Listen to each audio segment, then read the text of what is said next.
Los caminos son mucho más que senderos de tierra que se pierden en el horizonte. Los caminos articulan, comunican, crean oportunidades, cuentan historias. Durante tiempos coloniales existió un camino que, además de sendero, fue un facilitador cultural que creó nuevas economías, difundió saberes y descubrió paisajes llevando y trayendo sueños.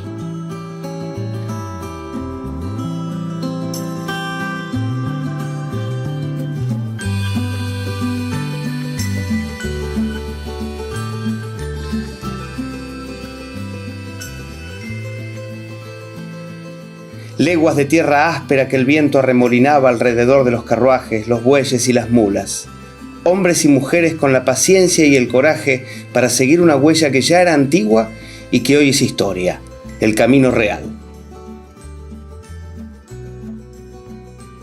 El camino real en un principio fue una ruta de comunicación en donde los españoles, europeos circularon, pero en unos trazos que ya habían sido delineados por las comunidades originarias.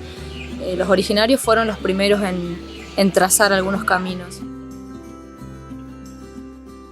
Quien promovió como precursor, ¿no?, el camino real fue justamente Juan de Matienzo, representante de la audiencia de Charcas, quien en 1567 y en un recopilado escrito que se llama Gobierno del Perú, describe justamente las travesías necesarias en el tránsito entre Sucre y Buenos Aires. Esta es la primera vez que se va a promover el camino real como ruta oficial de circulación de comercios, ideas, personas.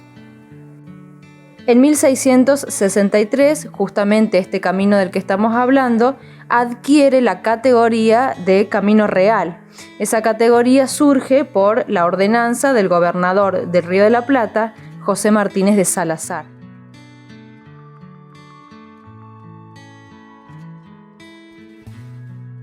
En 1771, cuando Alonso Carrió de la Bandera, conocido como Concolor Cobo, autor del Lazarillo de los Ciegos Caminantes, establece el sistema de postas, recorre toda la línea Buenos Aires-Lima y establece el reglamento y el sistema de postas y correos. Es el primer visitador realmente nombrado por la corona. Comienzan los viajeros, muchos de ellos funcionarios españoles, a escribir y a relatar cómo era cada posta, cómo era cada lugar, cómo era el paso por este maravilloso camino. Nosotros sabemos que el virrey residía en Lima, residía en Perú hasta 1776, que es la creación del virreinato del Río de la Plata, y entonces el tener un círculo de comunicación, el tener un sistema de postas y correos que realmente funcione y sea efectivo, era algo imponente para la época. En todas las postas se establecía la función del maestro de postas, que eran los encargados de firmar los papeles, de enviar las comunicaciones, de coordinar las comunicaciones por el camino real. El camino real fue el gran articulador de todo el sistema de información, de intercambio de mercaderías, de transporte de personas, de bienes, de semovientes.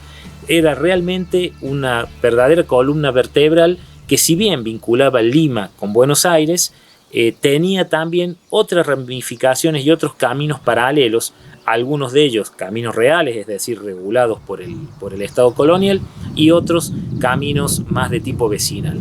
Por lo tanto, las postas eran fundamentales que estuvieran reguladas por el gobierno, primero por el gobierno colonial, después por el gobierno nacional que intentó establecerse a partir de 1810 y después a partir de los gobiernos provinciales. La huella del camino unía virreinatos y a su paso comunicaba pueblos, ciudades y postas. Y eran precisamente esas postas las que vitalizaban el camino real. Ubicadas a casi un día de marcha entre una y otra, en ellas se podía cambiar caballos, reparar carruajes, descansar en catres de cuero y alimentarse para continuar el viaje. Postas pequeñas, postas grandes, postas humildes, pero siempre dispuestas a dar refugio a quienes se aventuraban por el camino real. Mi trabajo de investigación es el tramo del Camino Real al Alto Perú, desde la ciudad de Córdoba a Sinzacate. Camino Real al Alto Perú que llegaba venía desde Buenos Aires, entraba a Córdoba, donde había una posta.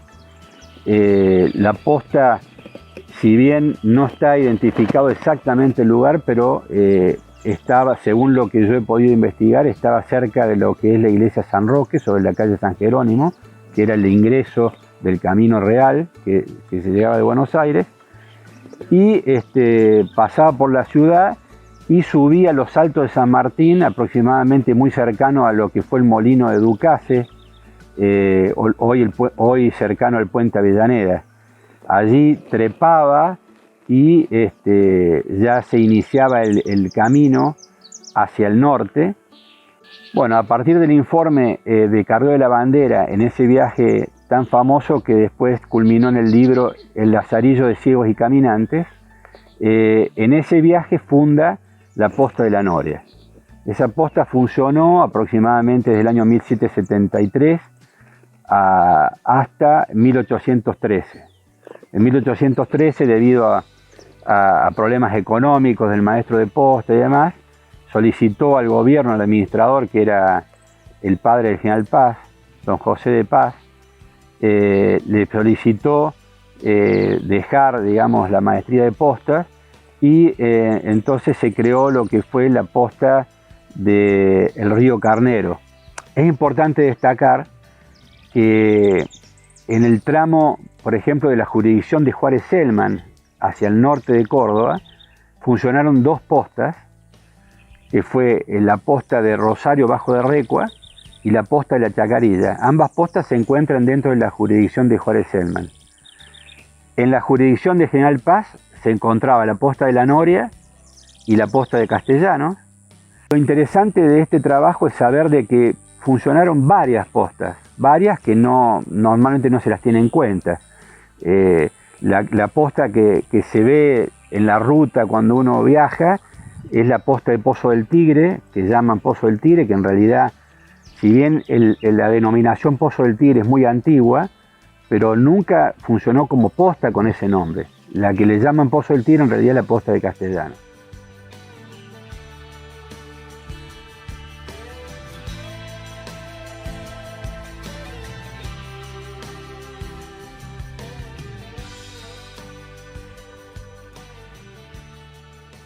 Transitando el Camino Real y a tan solo 10 leguas de llegar a lo que sería la aldea de Córdoba, fundada por don Jerónimo Luis de Cabrera, él y sus lugartenientes ya habían observado estas tierras con una gran proyección, ¿no? Y con la posibilidad de que tenían por los ríos que las circundaban, y la realización de proyectos aquí agrícolas ganaderos los entusiasmó, ¿no? Entonces estas tierras fueron entregadas en calidad de merced, y más adelante vendrían los jesuitas, que en el año 1616 compran un juicio y de esa manera se hacen propietarios de las tierras de Carolla.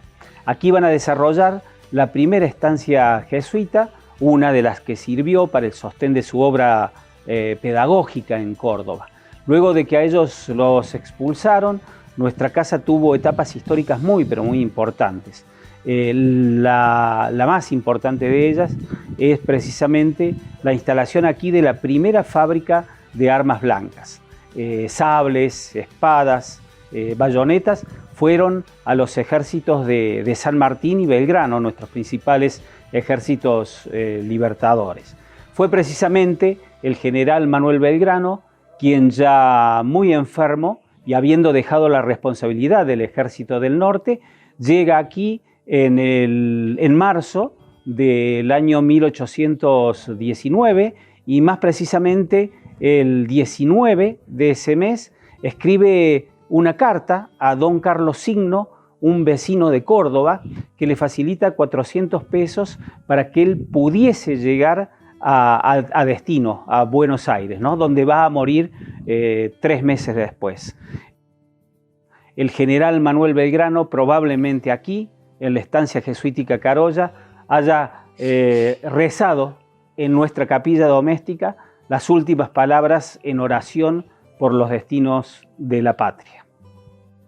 En 1821, la estancia jesuítica Carolla también fue escenario de batallas y acampes de ejércitos años después, décadas después, en el año 1840. Y cuando pensaron una Argentina para todo el mundo, ya allí muchos trabajaron por la posibilidad de abrir las puertas de Argentina a la inmigración.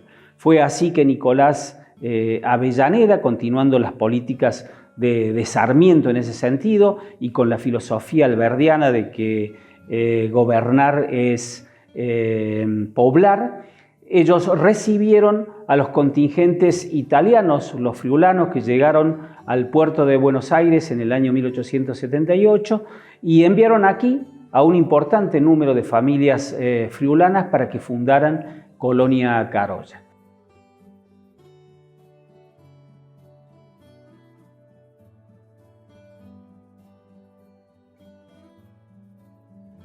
$40 años después de la fundación de Córdoba, surge la docta a partir de la fundación de la Universidad de Córdoba por parte de los jesuitas y de media docena de estancias, siendo la de Carolla en 1616 y la de Jesús María en 1618 las dos primeras de ellas, que compartían un mismo objetivo: financiar lo que sería la primera universidad de todo el continente americano.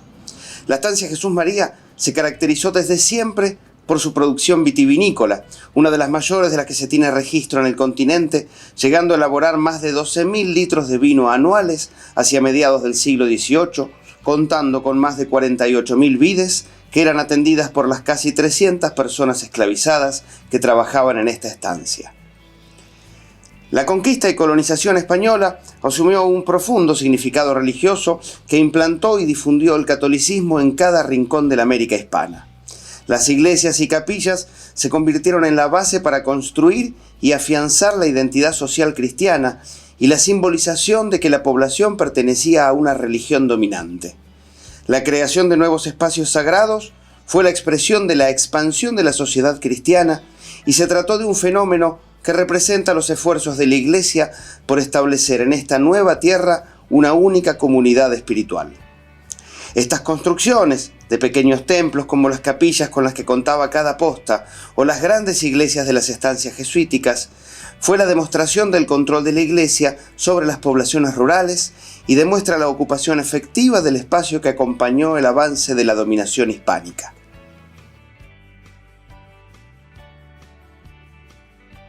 El Camino Real, la verdad que fue un vehículo de comunicación magnífico. Y nos estamos insertos en la posta de Sinzacate, que fue dentro del sistema de postas del norte cordobés, el centro neurálgico y una de las postas más imponentes. En un primer momento todos estos territorios le pertenecieron a Miguel de Ardiles. A él, el gobernador de Córdoba, se las entrega en merced de tierra el 10 de diciembre de 1584. Ese es el primer dato territorial y oficial que se tienen sobre la donación de estos terrenos. Miguel de Ardiles, el viejo, el mozo, como se lo conoció también a él y después a su hijo, acompañaron a Jerónimo Luis de Cabrera en las expediciones para fundar la ciudad de Córdoba. Tienen un gran nombre y una gran relevancia también en la fundación de Santiago, en la fundación de Tucumán. También acompañó a Diego de Rojas, así que era una persona importante y destacada, y bueno, su premio al haber acompañado estas expediciones fundadoras fueron justamente las mercedes de tierra de lo que hoy es Sinzacate, que en ese momento eran 3.500 leguas, lo que le corresponde por merced a Ardiles.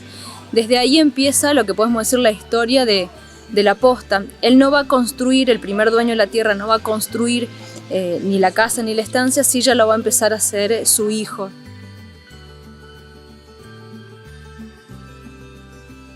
Justamente Sinzacate emerge en esta ruta de postas como una de las principales, ¿no? Y ese estatus está dado no solamente por su tamaño, no por lo arquitectónico, sino también por el lugar que tenían en el camino y lo que implicó después que en ese sitio descansen, por ejemplo, Belgrano, San Martín, que tenga mucho vínculo con Juan Facundo Quiroga y con la mayoría de las huestes independentistas de Argentina. Por este camino y estas postas pasaron, descansaron y llevaron sus ideas muchos de nuestros próceres, de nuestros libertadores y también de las más grandes figuras de nuestra historia. Esta huella, que ya existía antes de la llegada de la conquista europea, dio paso a nuevos caminos que diversificaron la cultura y la economía de nuestra patria grande y que hoy recorremos para apropiarnos de nuestra historia. Bueno, estamos en Barranca Yaco, lugar donde en 1835, 16 de febrero, cerca del mediodía, sería emboscado el general Juan Facundo Quiroga y toda su comitiva por una partida de 32 hombres mandados por el capitán Santos Pérez, a su vez enviados por los Reinafé, gobernador de Córdoba, oriundos de Tulumba. Y estando en Santiago, recibe una serie de avisos, cartas, donde era muy probable un ataque en Córdoba. ¿Cómo le va, don Ortiz? Tengo datos concretos respecto al atentado que se planea contra Quiroga. Entonces venga y dígaselo usted mismo al general.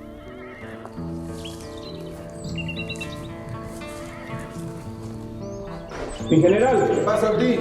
Aquí está el muchacho Saldivara, que quiere darle un mensaje muy importante. Háganlo subir. Buenas tardes, mi general. Buenas tardes.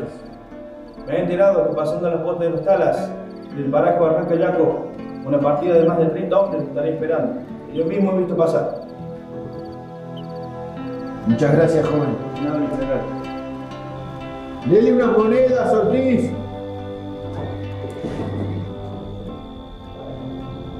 ¿Y usted qué opina, Ortiz? Los cordobeses deben estar muy molestos por los recientes episodios de la campaña del desierto, por la prisión de Reina Fe y la fallida revolución del Castillo. Estos cordobeses nos triplican el número, y si se animan, si paramos la marcha y nos volvemos a Buenos Aires por otro camino. Imposible. Ya se lo he dicho varias veces, Ortiz. No ha nacido el hombre que ha de matar al general Quiroga. Con un solo grito mío, esa partida asesina me servirá de escolta hasta Córdoba, carajo. ¡Sigamos! Quizá en la altiva condición de gaucho prefería arriesgar y no desviar. Desviar significaría temer. Y quizás era una cuestión que Facundo no tenía en su diccionario, temer, y mucho menos los Reinafé. Entonces arriesgará y volverá por Córdoba. Con una comitiva muy pequeña, 8 o 9, entre ellos un niño. La partida asesina de Santos Pérez son 32 hombres, 4 sargentos y 28 soldados. Quiroga, a pesar de los avisos, llega a Barranca Yaco a eso de las 11 de la mañana. Detiene la marcha, asoma preguntando quién manda la partida. Pérez, con un pistolón de muy poca distancia, le descarga y le vuela un ojo, le mete un puntazo en la garganta, lo matan al secretario Ortiz y a los otros Almonte y a Dewey. Ninguno escapará a la tragedia, con toda la comitiva muerta, se dedican al saqueo. Milagrosamente, 2 que venían retrasados, un chasqui, Agustín Marín, y un asistente Quiroga, José Santos Funes, escuchan los disparos, se esconderían en el monte, esperan algunas horas hasta que los asesinos dispersen la partida del crimen, y recién, como a eso de las 5 de la tarde, llegaría el aviso sin sacate. Ellos no saben, por supuesto, quiénes son los asesinos, por el modo de actuar, la forma de conducirse, la cantidad de gente que era. Estimaban que eran personas adiestradas y que podían ser soldados de la milicia. Si había milicianos en Barranca Yaco, podía significar que el gobierno de Córdoba tuviera algún tipo de participación.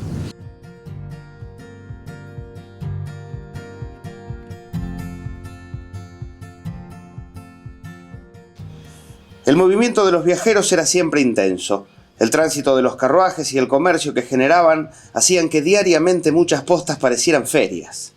Durante el día eran centros de comercio y comunicación muy activos, lugares de reunión para intercambiar información sobre el estado de los caminos, para conocer noticias políticas, para escuchar rumores sociales.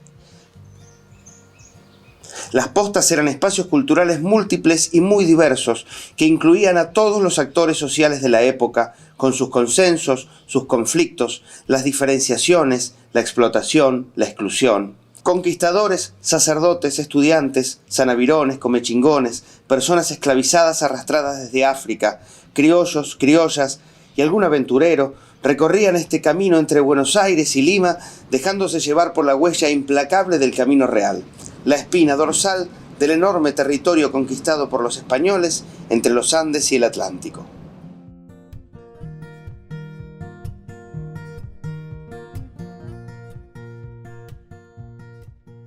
Villa Tulumba, si bien no era posta del camino real, era sin embargo la villa que concentraba a la mayor parte de las autoridades políticas y administrativas del norte de Córdoba. También era la villa en la cual se proveían las postas del Camino Real. Villa Tulumba queda entre medio del Camino Real del Alto y el Camino Real del Bajo. Sin haber sido parte de los caminos reales, era parte del entramado histórico en el que se movía la historia por el norte de Córdoba. Villa Tulumba no solo tiene una historia muy rica en cuanto a personajes históricos que la poblaron, sino también, por ejemplo, los hermanos Reinafé, gobernadores de Córdoba, quienes fueron los autores intelectuales del asesinato de Juan Facundo Quiroga, Fray Mamerto Esquiú, un montón de sacerdotes y miembros del clero que fueron muy famosos por su aporte a la historia, sino tiene un aporte histórico entrañable, que es nada más ni nada menos que uno de los granaderos que falleció en el combate de San Lorenzo, uno de los granaderos de San Martín, uno de los granaderos que defendió el Río de la Plata de los ataques españoles y que falleció. Allí fue el granadero Márquez, un vecino tulumbano que fue soldado de San Martín, y que hay una carta de San Martín donde dice el listado de los muertos y pone el José Márquez y Patria Tulumba. Patria se ponía en ese entonces al pago de origen de la gente. La vida de las postas fue conmovida por las guerras de la independencia y las luchas civiles. El camino fue testigo del paso de los ejércitos patriotas de Belgrano, de San Martín. También testimonian estas viejas huellas el tránsito azaroso de hombres que marchaban a la tragedia, como Santiago de Liniers, Francisco Ramírez, Juan Facundo Quiroga. Por este norte también pasó el ejército unitario dirigido por los generales Lavalle y Lamadrid, que marchaban casi derrotados hacia las provincias del norte, perseguidos por las fuerzas de la Confederación Argentina de los generales Oribe y Pacheco. Muchas postas hicieron saber las numerosas dificultades que tuvieron con el paso de las tropas que se dirigían al Alto Perú, a las cuales les debían proveer de caballada, con muchas dificultades. Eran tiempos convulsionados por las guerras de la independencia y las guerras civiles entre las provincias y los intentos de control hegemónico de Buenos Aires. Tiempos de autonomías provinciales, donde cada jurisdicción dictaba su propia constitución, sus leyes, los sistemas de elección de autoridades, establecía sus milicias, cobraba impuestos y llevaba adelante su propio desarrollo económico. Las relaciones entre las provincias estuvieron mediadas por los pactos o la guerra. No obstante, aun cuando se presentaban diferentes proyectos políticos, compartían el deseo común de construir un Estado nacional. El Camino Real no solo fue una ruta de intercambio comercial y del paso de tropas y de contingentes humanos, sino que también fue escenario de importantes batallas y hechos relacionados con la guerra de la independencia y las guerras civiles. A la vera de este camino fue atrapado el ex virrey Liniers en su huida de su desbandada después de fracasar la contrarrevolución en Córdoba, y en este camino también fue asesinado el caudillo entrerriano Francisco Pancho Ramírez. Es interesante saber que el camino pasaba, digamos, por lugares, por poblaciones que pueden desarrollar un interés histórico y turístico en cada una de ellas, porque fue muy importante el camino real, que fue utilizado por muchísimos años hasta la aparición del ferrocarril, la aparición del alambrado y demás, que hizo de que se tomaran otros caminos nuevos y se dejaran de utilizar los caminos de posta. En Argentina ya hace desde el siglo XIX, gran parte del siglo XIX, el siglo XX, que se viene hablando de la caminería como estudio de los caminos. Y el Camino Real es por excelencia uno de los principales focos y objetos de este estudio de la caminería. Hoy no podemos pensar la historia del último tramo del siglo XVIII y de todo el siglo XIX hasta la llegada del ferrocarril sin estudiar estos caminos y estas postas que fueron donde no solo descansaron y cambiaron caballos y se alimentaron nuestros héroes y nuestros próceres, sino donde circuló la mercancía, la información y la cultura durante esos años.